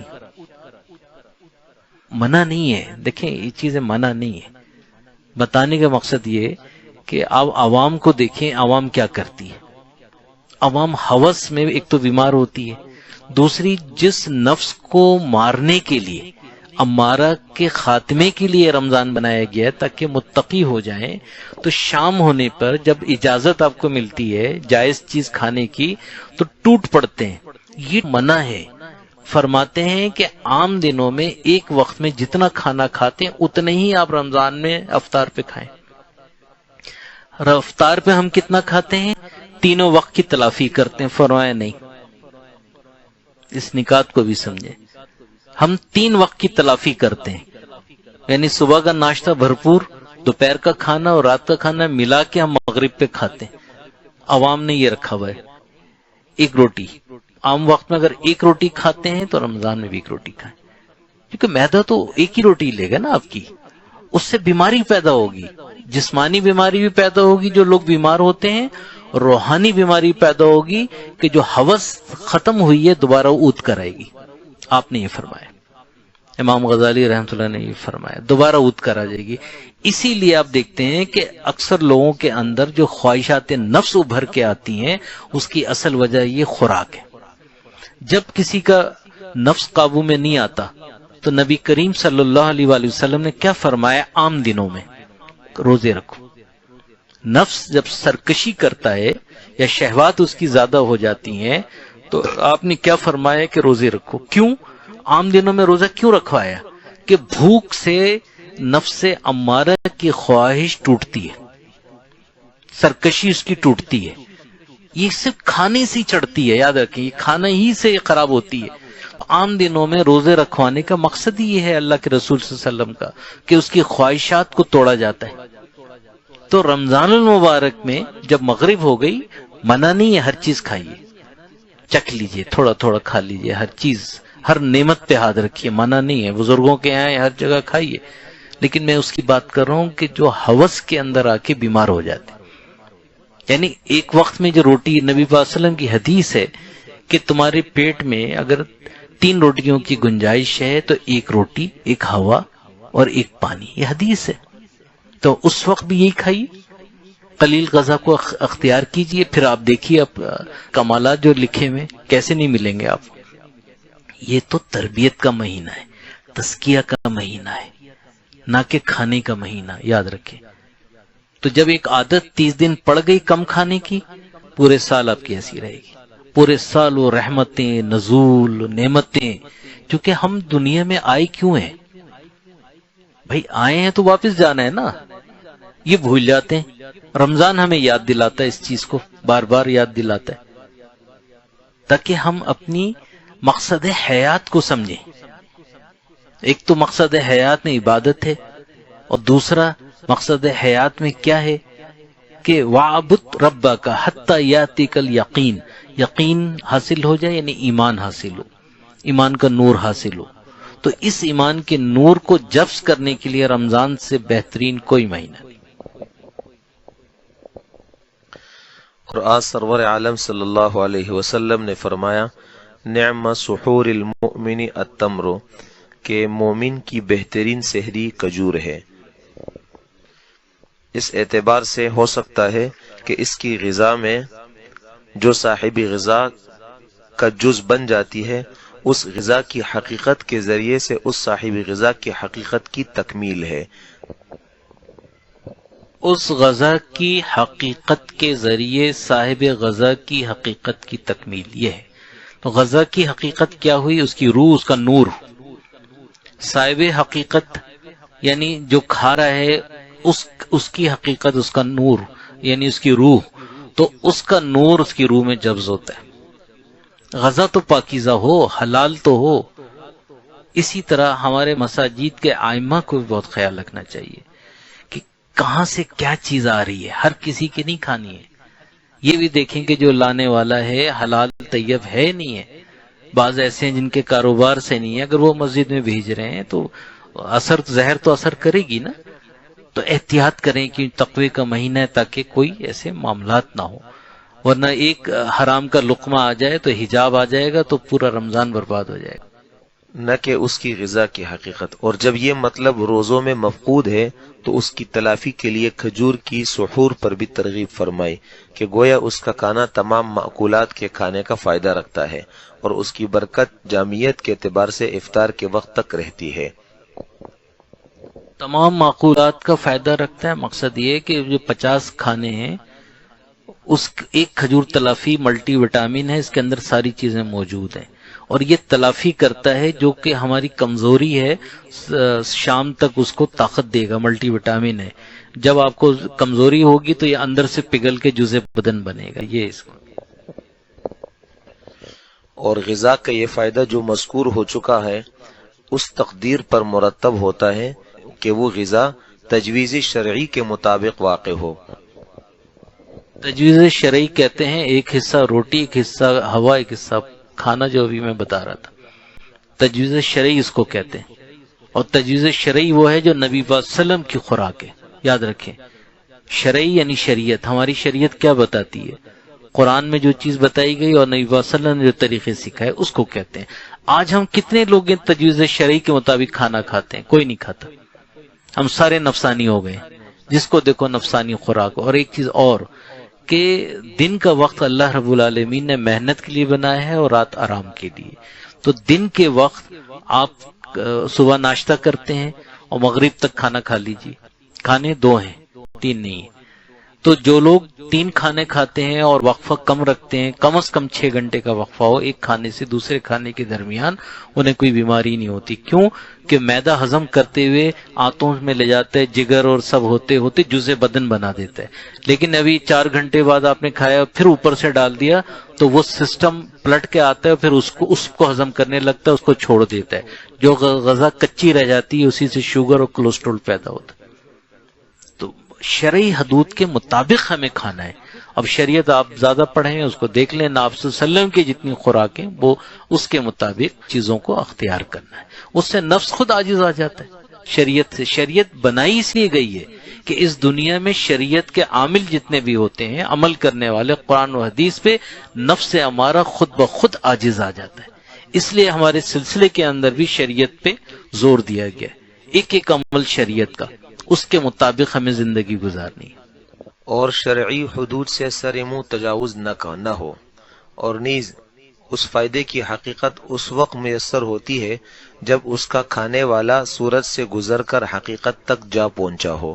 اور صورت سے گزر کے حقیقت تک جا پہنچا ہو یعنی صورت اسلام سے حقیقت اسلام میں آ گیا ہو، اس کے حجابات ہٹ گئے ہوں اور جبز اس کا کھل گیا ہو۔ حقیقت میں کیا ہے؟ روح کا جبز۔ اب یہ اس کی تفسیر بتا رہا ہوں۔ جب روح کا جبز کھل چکا ہوگا تو سارے حقائق کو اپنے اندر جبز کر رہا ہوگا۔ حقیقت میں آ ہی نہیں پاتے، نفس اور شیطان نے ایسے الجھایا ہوا ہمیں پیٹ کے چکروں میں کہ وہیں ہم پھنس کے رہ گئے۔ تاکہ غذا کا ظاہر اس کے ظاہر کو مدد دے اور غذا کا باطن اس کے باطن کو مکمل کر دے۔ حلال غذا کا ظاہر اور ایک باطن کیا؟ حلال کا جو باطن ہے وہ نور ہے اس کا۔ حرام غذا بظاہر جو پبلک کھاتی ہے یا غیر طیب ہوتی ہے، اس کا باطن کیا ہے؟ سیاہی۔ ابھی ہمارے اندر جبز نہیں ہے تو اس لیے ہمیں پتہ ہی نہیں چلتا، ہم کھا جاتے ہیں، ہزاروں حرام کھا کے بھی ڈکار لے لیتے ہیں۔ حضرت مجدد الفسانی رحمۃ اللہ علیہ کے بیٹے حضرت خواجہ معصوم رحمۃ اللہ علیہ بے حال وجد کی حالت میں باہر آپ نے دیکھا، سمجھ گئے، آپ نے خادم سے کہا کہ سامنے ہوٹل کا سالن لے آؤ۔ جیسے ہی ان کے زبان پہ سالن رکھا آپ نارمل ہو گئے، یعنی سب نور اڑ گیا۔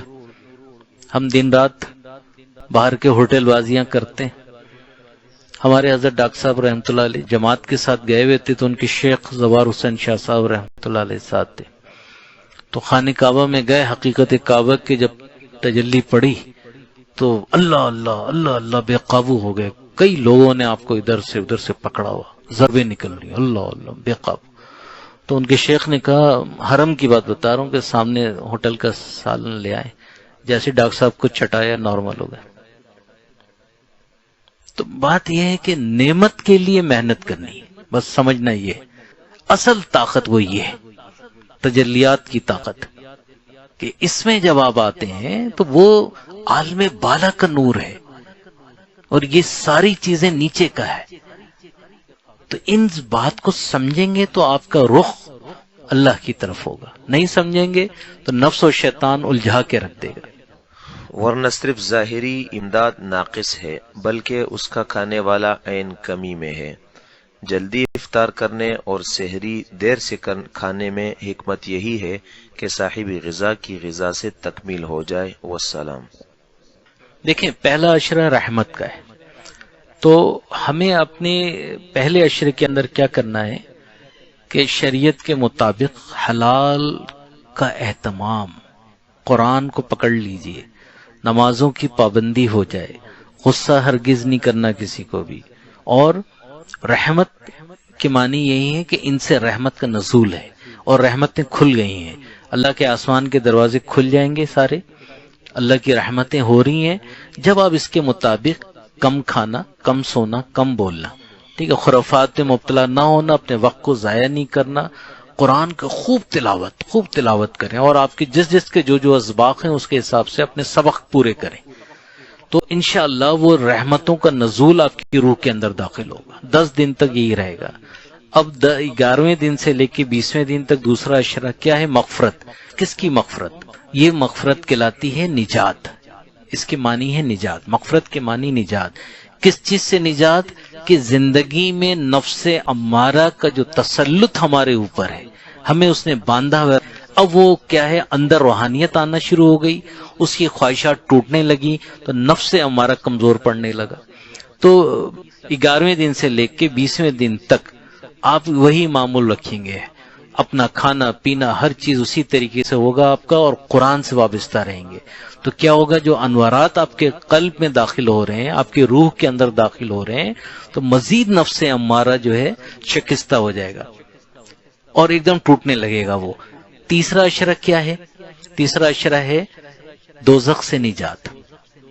اب دوزخ سے نجات کے معنی یہاں کیا ہے؟ یہاں دوزخ سے نجات کے معنی یہ ہے کہ وہ رذائل جو ہم سے چمٹے ہوئے ہیں، جھوٹ بولنا، لعنت الکاذبین، ٹھیک ہے، رشوت لینا، جو معاشرہ ہے اس وقت کس قدر گندگی ہے ہمارے معاشرے میں، الراشی والمرتشی کلہما فی النار، اللہ کہہ رہے جہنمی ہے۔ یہاں تو رشوتیں عام اتنی ہو گئی ہے، کوئی کام ہی نہیں ہو رہا۔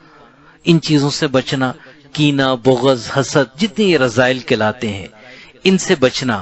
تو جب تیسرے عشرے میں آپ آتے ہیں تو جب نفس امارہ آپ کا زیر ہونے لگتا ہے، جس کی وجہ سے یہ رذائل پیدا ہوئے، یہ رذائل پیدا ہونے کا سبب نفس امارہ ہے۔ کیسے؟ قرآن نے فرمایا فَأَلْهَمَهَا فُجُورَهَا وَتَقْوَاهَا، ہمارے اندر بائی ڈیفالٹ فجور، نفس امارہ، تقواہا، نفس لوامہ موجود ہے۔ آگے کیا فرمایا؟ قد افلاح من زکاہا، اس کو جس نے صاف کیا وہی فلاح پائے گا، وقد خاب من دسہا، جس نے صاف نہیں کیا نامراد ہوا۔ تو صاف کرنا، رمضان میں صفائی ہو رہی ہے، پہلے عشرے میں شروع ہوئی 10 دن نور کو، صفائی الگ ہوئی اور اس کے اندر تجلیات داخل کر کے اس کو جلا کے خاک کر دیا، نورانیت پیدا ہو گئی، کھانا کم کھانے کی وجہ سے، پاک صاف حلال طیب کھانے کی وجہ سے نورانیت آ گئی۔ 20ویں دن مزید آ گئی، اب نفس امارہ اس کے اندر کی طاقتیں ٹوٹ گئی، جس نے ہمارے اندر جھوٹ پیدا کیا، جس نے کینہ پیدا کیا، جس نے بغض پیدا کیا، دنیا کی طرف مائل کیا، اب اس کے اندر کی طاقتیں ٹوٹ گئی۔ اب جب وہ طاقتیں ٹوٹ گئیں تو رذائل ہم سے دور ہو رہے ہیں، اخلاق حمیدہ ہمارے اندر داخل ہو رہے ہیں۔ تیسرے عشرے کے اندر ہمارے اندر ہم اگر جھوٹے ہیں تو ہم سچے ہو جائیں، ہم راشی ہیں تو حلال کھانے لگیں، ہم کینہ اور بغض رکھتے ہیں تو محبت کی لہریں ہمارے اندر ہونی چاہیے، اخلاق آپ صلی اللہ علیہ وسلم کے اخلاق ظاہر ہونا چاہیے.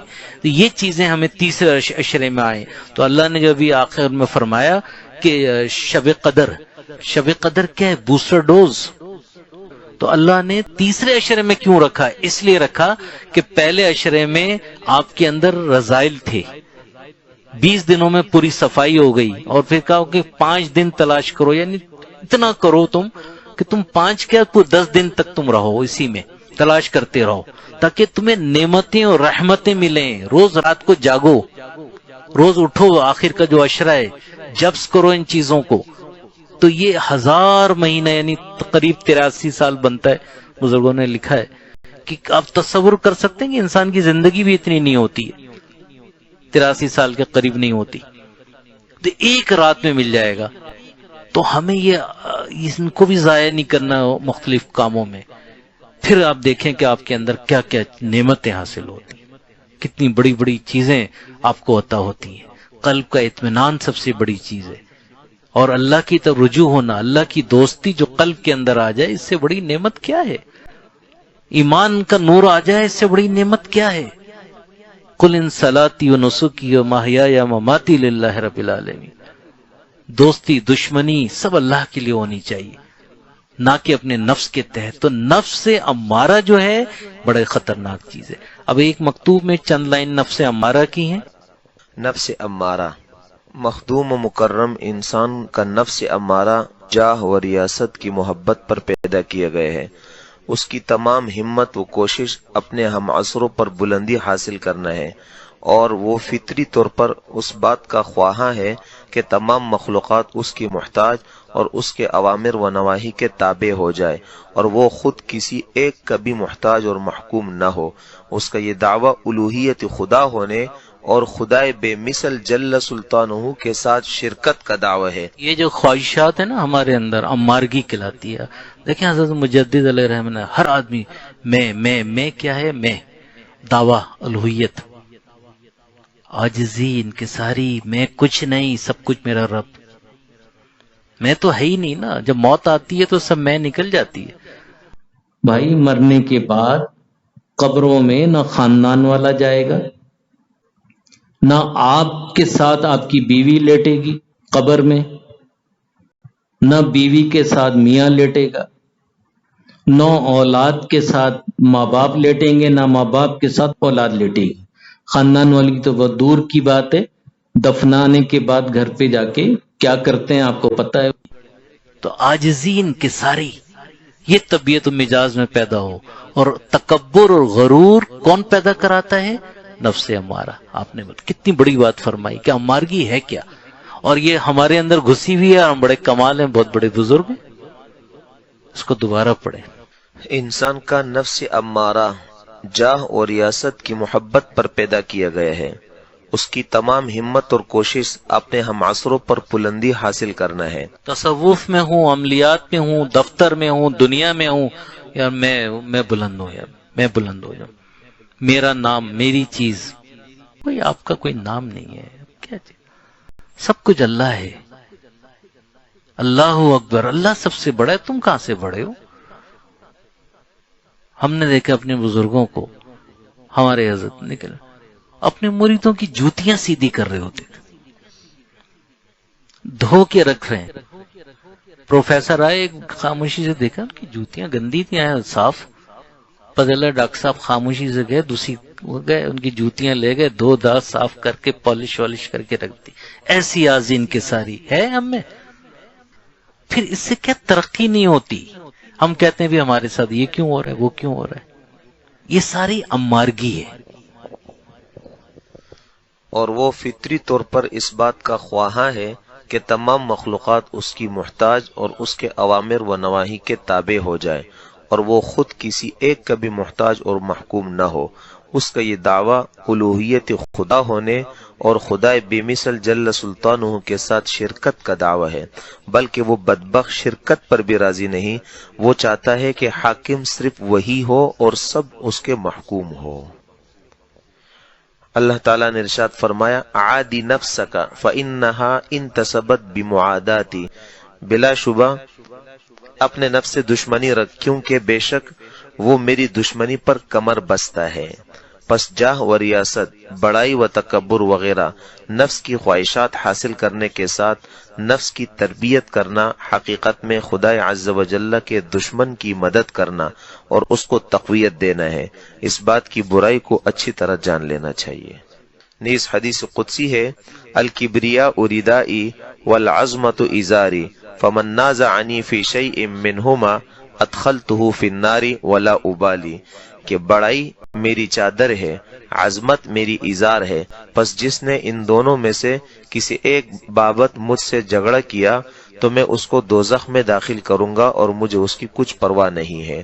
کمینی دنیا حق تعالی سبحانہ کے نزدیک اس وجہ سے ملعونہ اور مبغوضہ ہے کہ دنیا کے حصول نفس کے خواہشات کے حاصل ہونے میں معاون و مددگار ہے۔ پس جو کوئی اللہ تعالیٰ کے دشمن کی مدد کرے وہ بالضرور لعنت کے لائق ہے۔ یعنی دنیا ہم اس لیے نہیں آئے، ہم آئے ہیں اللہ کو راضی کرنے، ہمارا رب راضی ہو جائے، اس دنیا سے جب ہم جائیں بخشش ہو جائے، اصل بات ہے، باقی کچھ بھی حاصل نہ ہو، کچھ نہیں۔ اللہ رب العالمین آپ اور ہمیں عمل کرنے کی توفیق عطا فرما اور شریعت کا پابند بنا، نفس کی شرارتوں سے ہم سب کو محفوظ فرما۔ ہوا حرص والا دل بدل دے،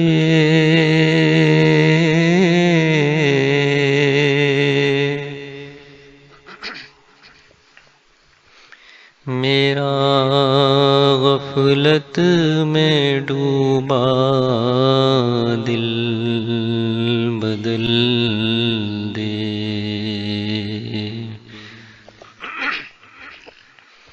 ہوا حرص والا دل بدل دے،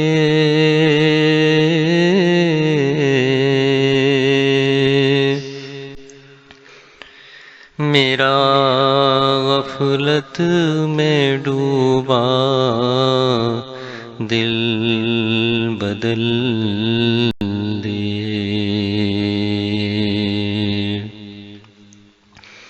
بدل دے دل کی دنیا، دل بدل دے،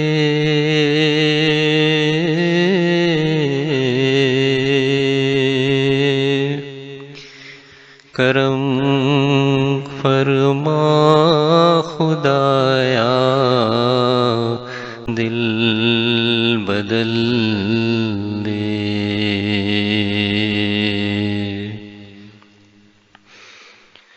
گناہ گاری میں کب تک عمر کاٹوں،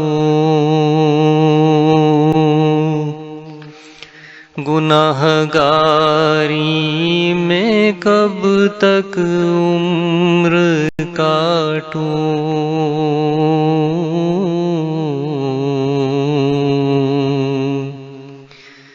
بدل دے میرا رستہ دل بدل دے، بدل دے میرا رستہ دل بدل دے، یہ کیسا دل ہے سینے میں الہی،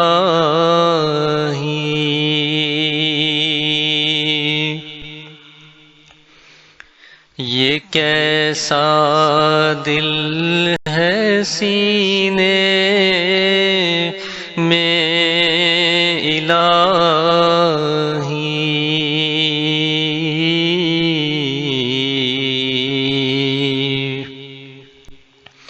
نہ مردہ ہے نہ زندہ دل بدل دے، نہ مردہ ہے نہ زندہ، دل بدل دے۔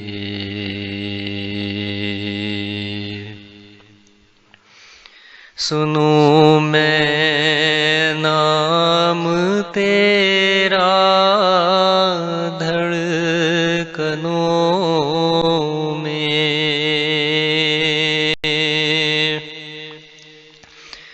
سنوں میں نام تیرا دھڑکنوں میں،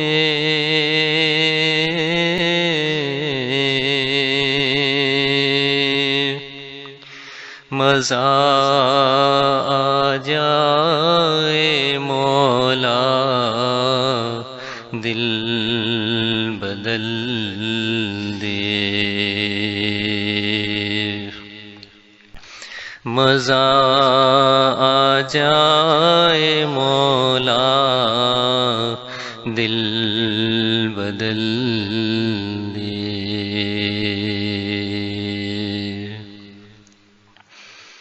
کروں قربان اپنی ساری خوشیاں، کروں قربان اپنی ساری خوشیاں،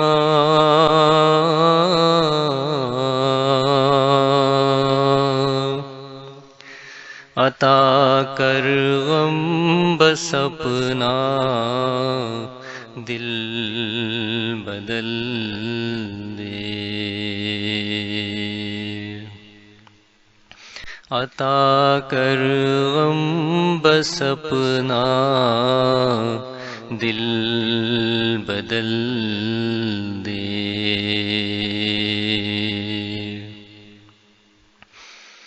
تیرا ہو جاؤں اتنی آرزو ہے، تیرا ہو جاؤں اتنی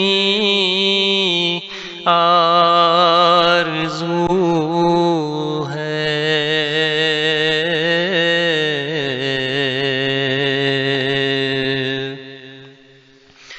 رہوں بس بن کے تیرا دل بدل دے۔ رہوں بس بن کے تیرا دل بدل دے۔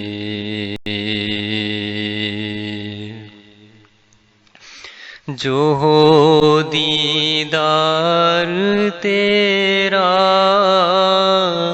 روز محشر، جو ہو دیدار تیرا روز محشر،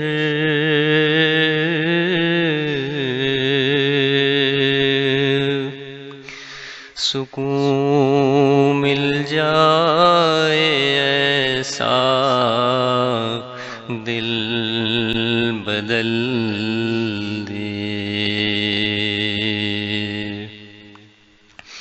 سکون مل جائے ایسا دل بدل دے۔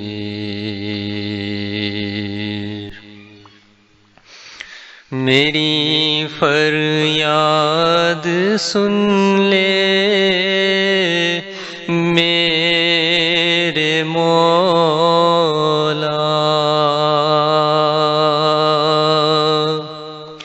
میری فریاد سن لے میرے مولا،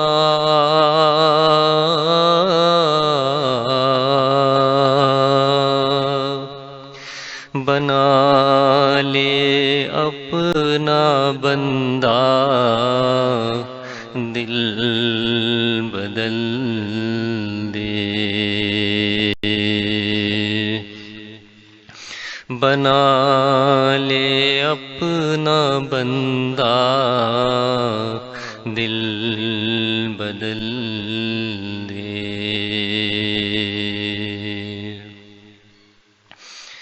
نہیں حسن عمل لیکن خدایا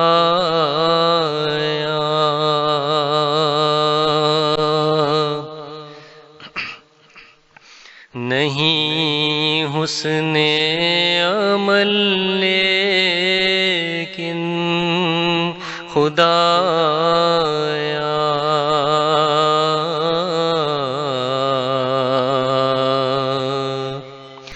بدلنے ملبدل اچھا بدل دے، بدلنے ملبدل اچھا بدل دے، قلب عاشق ہے اب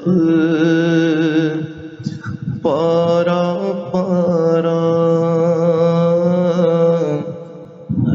قلب عاشق ہے اب پارا پارا، الوداع الوداع ماہ رمضان، کلفت ہجر و فرقت نے مارا، کلفت ہجر و فرقت نے مارا، الوداع الوداع ماہ رمضان، الوداع الوداع ماہ رمضان، تیرے آنے سے دل خوش ہوا تھا اور ذوق عبادت بڑھا تھا، تیرے آنے سے دل خوش ہوا تھا اور ذوق عبادت بڑھا تھا، اب دل پہ ہے غم کا غلبہ، الوداع الوداع ماہ رمضان، الوداع الوداع ماہ رمضان، مسجدوں میں بہار آ گئی تھی، جوک در جوک آتے نمازی، مسجدوں میں بہار آ گئی تھی، جوک در جوک آتے نمازی، ہو گیا کم نمازوں کا جذبہ، الوداع الوداع ماہ رمضان، بزم افطار سجتی تھی کیسی، خوب سحری کی رونق بھی ہوتی، بس میں افطار سجتی تھی کیسی، خوب سحری کی رونق بھی ہوتی، ہو گیا سب سما سونا سونا، الوداع الوداع ماہ رمضان، الوداع الوداع ماہ رمضان، تیرا غم سب کو تڑپا رہا ہے، آتش شوق بھڑکا رہا ہے، تیرا غم سب کو تڑپا رہا ہے، آتش شوق بھڑکا رہا ہے، پھٹ رہا ہے تیرے غم میں سینہ، الوداع الوداع ماہ رمضان، تیرے دیوانے اب رو رہے ہیں، تیرے دیوانے اب رو رہے ہیں، مضطرب سب کے سب ہو رہے ہیں، ہائے اب وقت رخصت ہے آیا، الوداع الوداع ماہ رمضان، دل کے ٹکڑے ہوئے جا رہے ہیں، تیرے عاشق مارے جا رہے ہیں، رو رو کہتا ہے ہر ایک بیچارہ، الوداع الوداع ماہ رمضان، کوہ غم آئین پر پڑا ہے، ہر کوئی خون اب رو رہا ہے، کہہ رہا ہے یہ ہر غم کا مارا، الوداع الوداع ماہ رمضان، الوداع الوداع ماہ رمضان، نیکیاں کچھ نہ ہم کر سکے ہیں، آسیاں میں ہی دن کٹے ہیں، نیکیاں کچھ نہ ہم کر سکے ہیں، آسیاں میں ہی دن کٹے ہیں، ہائے غفلت میں تجھ کو گزارا، ہائے غفلت میں تجھ کو گزارا، الوداع الوداع ماہ رمضان، واسطہ تجھ کو پیارے نبی کا، حشر میں ہم کو مت بھول جانا، واسطہ تجھ کو پیارے نبی کا، حشر میں ہم کو مت بھول جانا، روز محشر ہمیں بخشوانا، الوداع الوداع ماہ رمضان، جب گزر جائیں گے ماہ 11،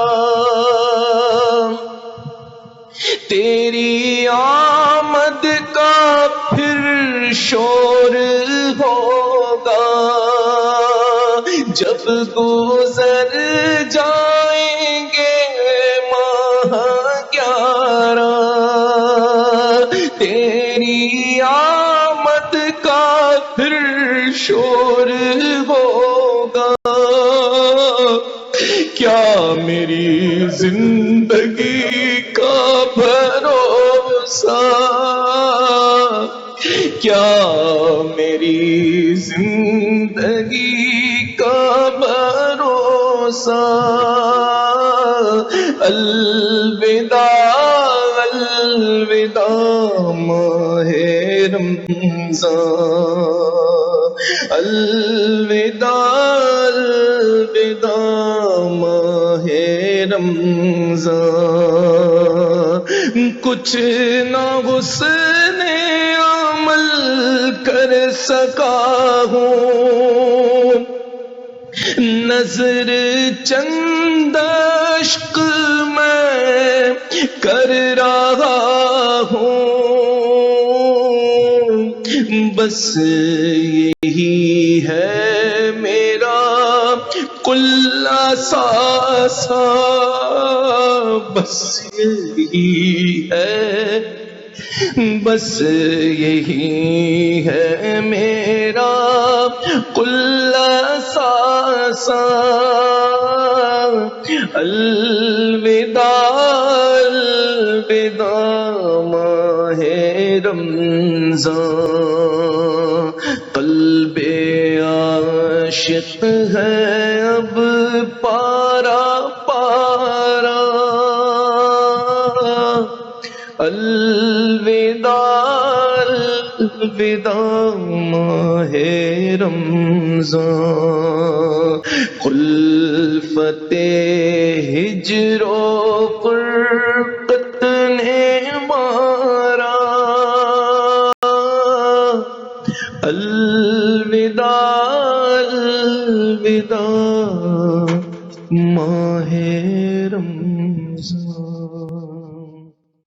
الحمدللہ رب العالمین والعاقبۃ للمتقین، صلاۃ والسلام علی سید الانبیاء والمرسلین، ربنا آتنا فی الدنیا حسنۃ وفی الآخرۃ حسنۃ وقنا عذاب النار، ربنا ظلمنا انفسنا وإن لم تغفر لنا وترحمنا لنكونن من الخاسرين، ربنا لا تزغ قلوبنا بعد إذ هديتنا وهب لنا من لدنك رحمة إنك أنت الوهاب، ربنا فاغفر لنا ذنوبنا كفر عنا سيئاتنا وتوفنا مع الأبرار، اللهم إني أعوذ بك من زوال نعمتك وتحول عافيتك وجاءت نقمتك جميع سخطك، یا اللہ ہمارے گناہوں قصوروں کوتاہیوں کو معاف فرما، یا اللہ ہماری خطاؤں کو نہ دیکھ، اپنی عطاؤں کو دیکھ، اپنی رحمانی رحیمی عطا کے واسطے،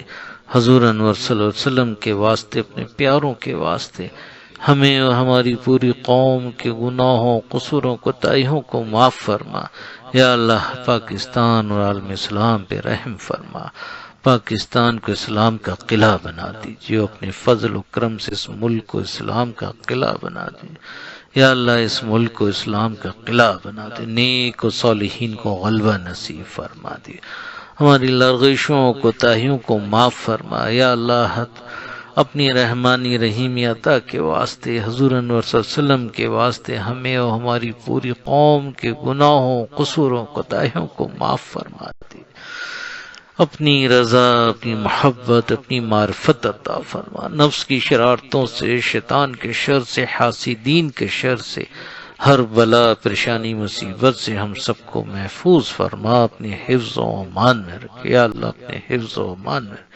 جو لوگ بیمار ہیں تمام بیماروں کو شفا کاملہ نصیب فرما، صحت و روحانی، صحت جسمانی دونوں نصیب۔ ان حضرات پہ بھی اپنا فضل و کرم فرما، اپنے فضل و کرم سے یا اللہ ان کو اور ہم کو سب کو اپنا بنا لے، اپنے فضل و کرم سے یا رب ہم سب کو اپنا بنا لے، یا اللہ ہم سب کو اپنا بنا لے۔ عارف کامل شاہد اوراں غلام مصطفیٰ چشم عرفاں ہو تاج پارسا کے واسطے، الہی صاحب اسرا کا صدقہ، غلامی دے غلام مصطفیٰ کے صدقہ، صلی اللہ تعالی علی خیر خلقہ سیدنا حبیبنا مولانا محمد وعلی آلہ وصحبہ اجمعین برحمتک یا ارحم الراحمین، آمین۔